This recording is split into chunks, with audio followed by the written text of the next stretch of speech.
This episode is brought to you by Leprechaun Transport, who can transport your general goods anywhere around the metro area, the state and Western Australia. See you soon. G'day folks, how you going? Welcome to this final episode of what's been an epic road trip series from the bush to the beach, where we've done a few amazing little things like the Pemberton Tramway and the Albany Historic Whaling Station, which are a couple of videos which are still coming up shortly. If you haven't seen them, I can strongly recommend you check them out. I'll put a link to a playlist up here. You can go back and have a look at that, and also at the end of this video there'll be a link to that as well. If this is your first time here, then perhaps maybe you might like to go down the bottom down there, hit that subscribe button and the little bell next to it, because that'll let you know when I have uploaded another video. And while you're hitting things down there, hit that thumbs up as well, because that really helps the channel out. That makes YouTube show my video to other potential viewers as well. So anyway, I'll run the intro and I'll see you on the other side.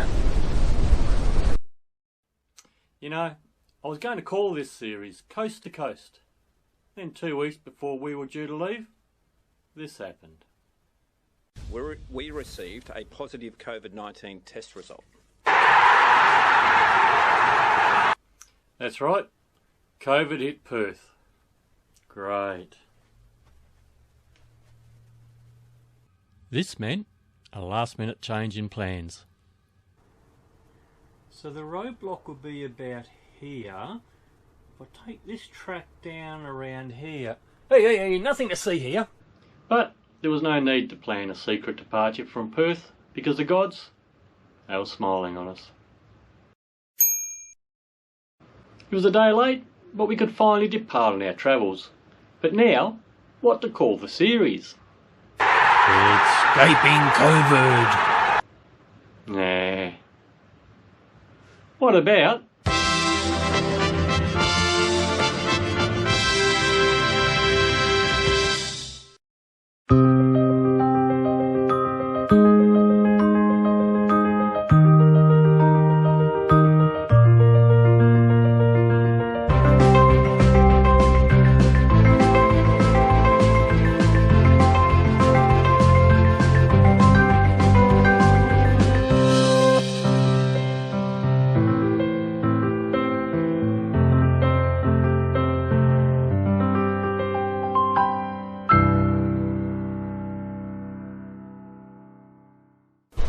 Hey, welcome back. Esperance, an amazing place, has a lot to offer.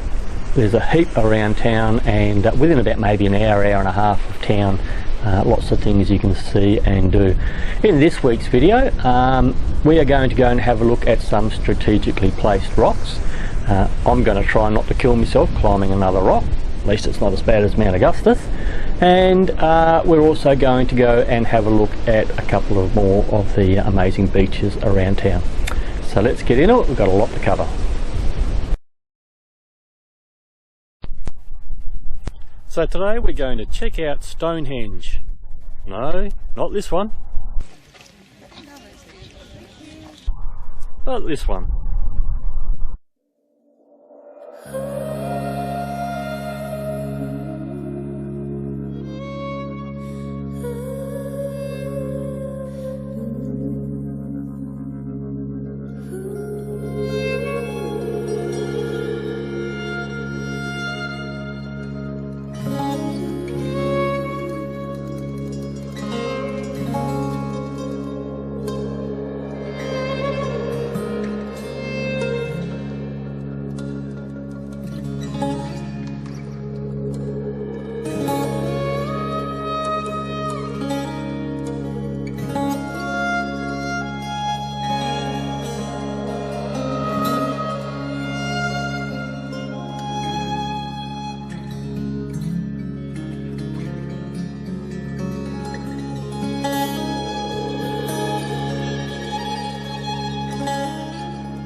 Now the question everybody asks is, how come there's a Stonehenge in the middle of a paddock out here in the back of Esperance? Now there is a story to this, and bear with me, it was quite a while ago when I heard it when I was out here on one of my tours. But it went something along the lines like this. There was a millionaire that wanted to build a Stonehenge in the Margaret River region, and he commissioned a local quarry here in Esperance to cut out the stones for him. But somewhere in the process of all that, things went pear-shaped and that project never actually happened. So the stones were just sitting in the quarry. Then the Esperance local council heard about this and was thinking about maybe it's something they might want to do, but apparently the local people weren't too keen in spending all the money for it. Then the people who own this hobby farm heard about it and thought they'd like to put it together and turn it into a tourist attraction. And that's how come we got Stonehenge here now. Now incidentally, if you're interested in having your own little Stonehenge, then this property is currently for sale. So I guess if you're interested, check out the local real estate agent. Now you might think, why spend the money coming to Esperance to have a look at a pretend Stonehenge when the real one is actually in England? Well, you think about it. The original one was built over 5,000 years ago. We're talking about caveman people here. And it took them 1,500 years to actually build it. Now you can come here to Esperance and have a look and see what the whole thing originally looked like when it was finished. And I reckon that's a pretty neat thing.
Frenchman's Peak here in the Cape Le Grand National Park. It's always one of those ones that I've wanted to climb, and today I'm going to give it a go. It's not quite the same as Mount Augustus. This is only about 3 kilometres up and back.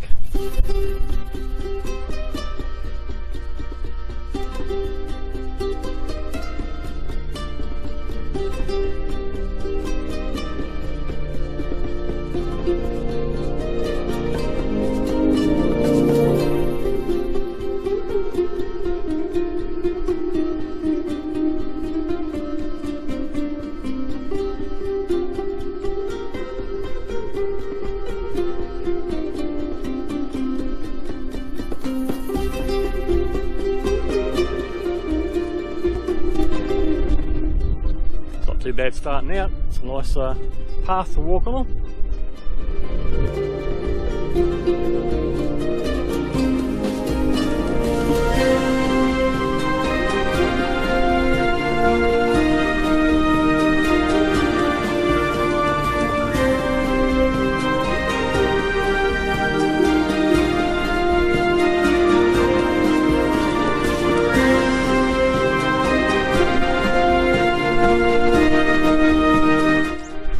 interesting that there's still some wildflowers out and about around here.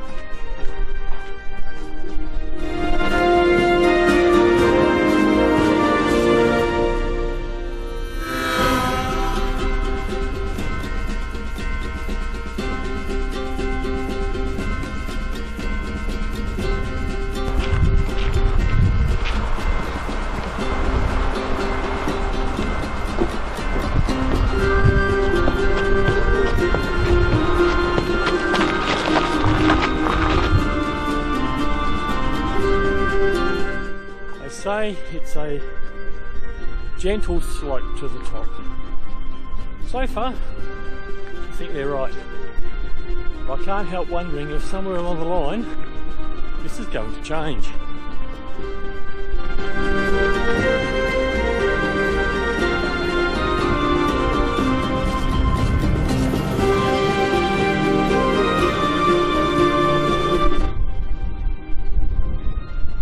Found where it's changing.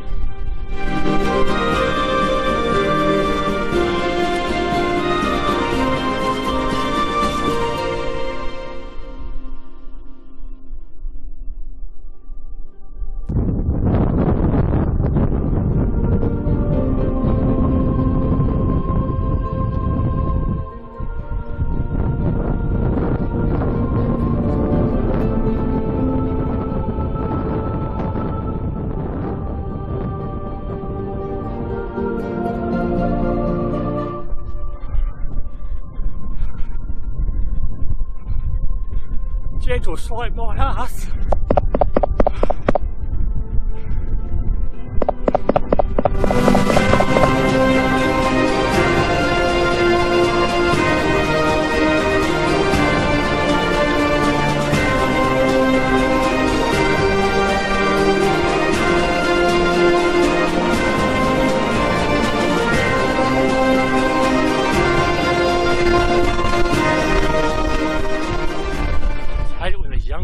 Bounce up the bloody hill like it's nothing. At least give a little bit of sympathy.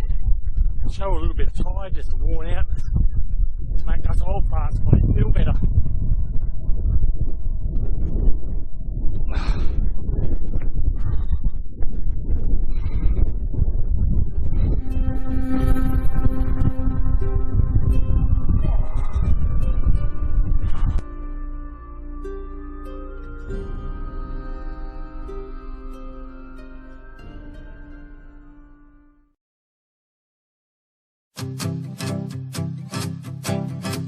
Every day brings new light to help us on our way.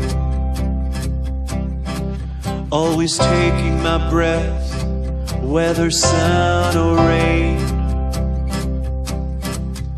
The wind will carry us over, that horizon we see is getting closer. This is why we live, for moments like this. This is why we live, for moments like this, yeah.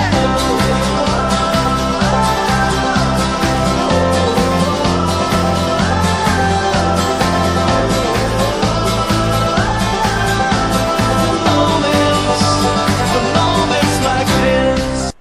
And this is what it's all for. But wait, there's more. When the mountain calls and the river waits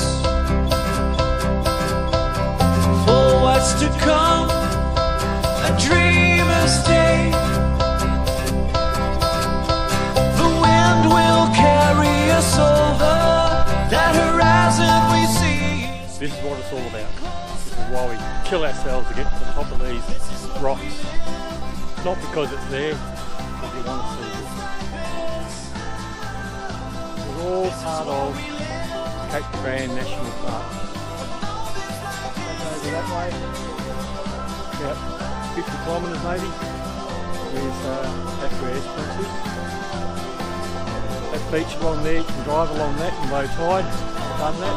I thought I'd do it this trip, I've done it before. You can can drive quite a fair way back towards Esperance that way, so it's going all the way around. But it was on my to-do list to climb this hill. I've done it. Trust me, I'm scraping that off as quick as I can because I won't be doing this again. Now I've got to get down.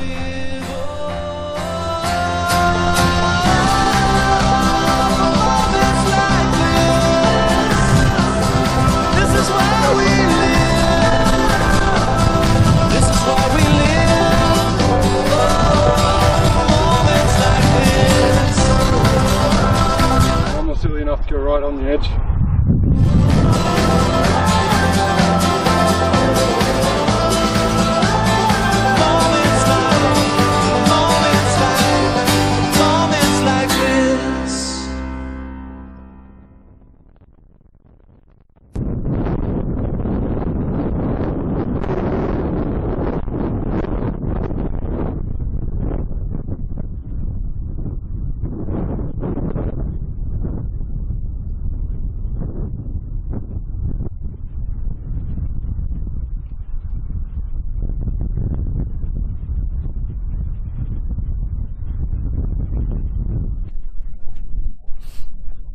There we go, all done and all finished. Cross that off that list. Well worth doing, not a bad go. Middle bit's the hardest part. But definitely don't want to be doing this on a hot day. And I noticed so many people, even though it's not hot today, going up without any water or anything like that. Even on the daylight today, you want to take a bottle of water with you just to be on the safe side. What's next? Let's have a look.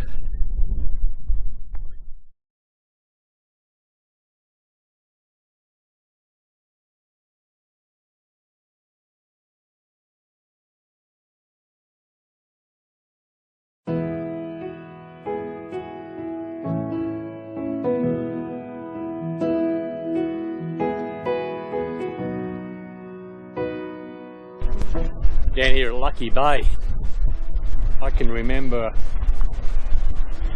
4 or 5 years ago maybe when they redeveloped all this area here, and you couldn't see anything through here. There was no trees or anything through here.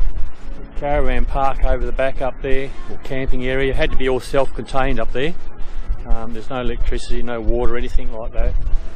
They've got areas like this through here where they've got barbecues and seating area and stuff like that, all sort of peppered through here. Toilets. Done a really good job of setting this place up. But I was going to go up there and get some shots of there, but they're all pretty heavily used at the moment. I didn't want to go up there interfering with people, you know, waving a camera around. So you'll have to come down and check it out for yourself.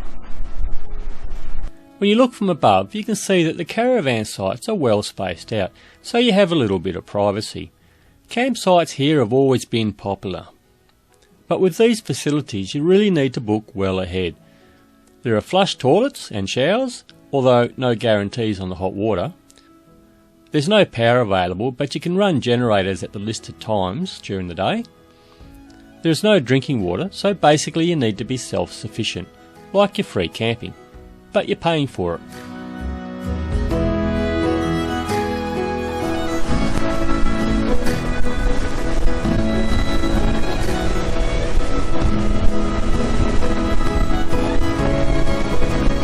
Lucky Bay, eh? Don't know why it's called Lucky Bay, but you can drive your 4-wheel drives along here.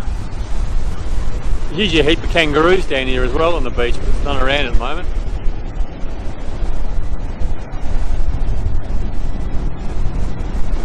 But I tell you, look at that white sand, eh?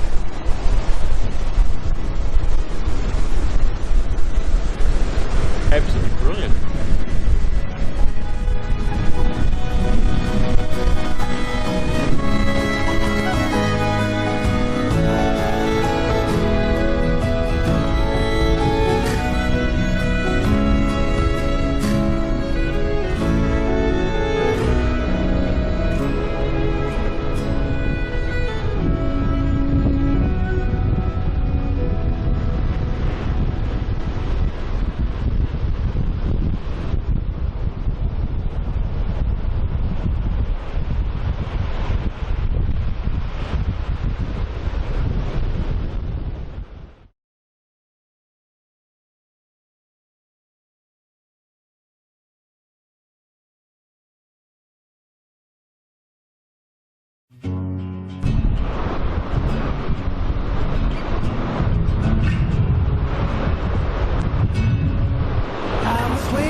Sit into a tumble, waves that shake me out of my skin. Never been so easy, losing my direction. My bearings have me south of home. I've been wrong before. I was waiting in the undertow. I set adrift with fed away like bones, unaware of where my heart would flow. I was waiting in the undertow.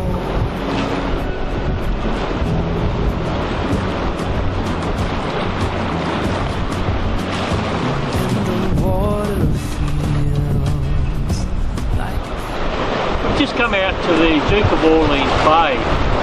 We're actually going to stay in the caravan park here originally, but things didn't work out that way, so we're staying in Esperance with the van. Just come out for the day. There's nothing really much here apart from the caravan park, that's it. But if you're into water sports, or I guess particularly fishing, I think this would be a great spot. And from what we could see of the caravan park as we drove through, it's probably a good spot if you wanted to just sort of like veg out under a tree for 2 or 3 days doing absolutely nothing and enjoying the peace and quiet. It's probably a pretty good spot for that as well. But certainly got some amazing beaches around here. I mean, I know probably there's you know, amazing beaches all around Australia, I know that, but this Esperance area down here, it just has more than its fair share of amazing beaches, squeaky white sand that squeaks under your feet. It's so clean and crisp, and it's, unfortunately the water's a bit cold, and unfortunately down here a lot of those snappy fish, sharks. So I won't be certainly going swimming here, but it's absolutely an amazing place.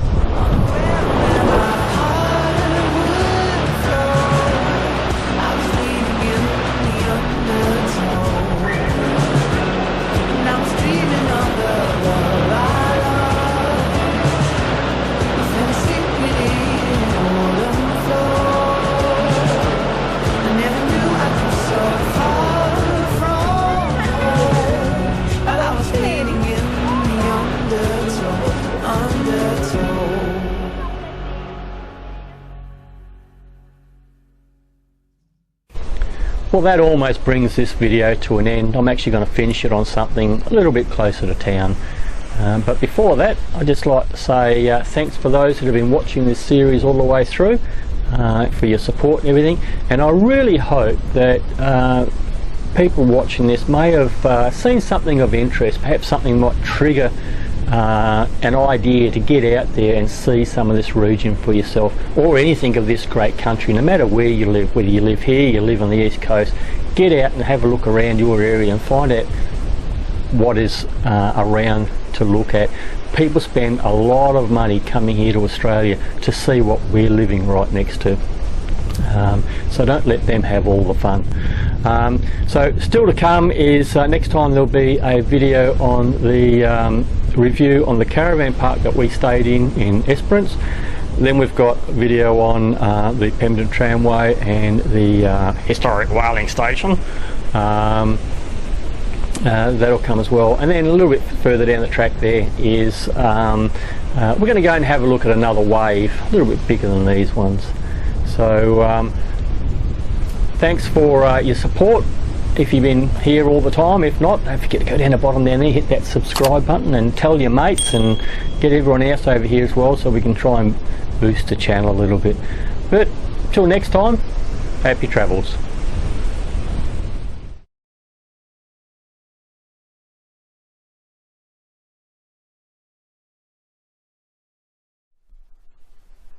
Our last stop on this trip is Pink Lake. Yep, as you can tell, it's not very pink. And that's because about 12, 14 years ago there was a huge rain event inland, and the fresh water came down and pushed all the pink algae out into the ocean. And they thought it might take a few years to recover. There was a little bit of pink still in here. Then about 4 or 5 years later, they had another big rain event, and again what was left was pushed out into the ocean. So it's pretty much doubted that this will ever go pink again. But it makes a huge salt lake, and up the end up here they do mine salt out of there as well. Anyway, that's it for this adventure. So if you like what you saw, hit the thumbs up down the bottom down there, and a subscribe button as well, so you don't miss any other videos that I do. That really would help the channel out. But until next time, happy travels.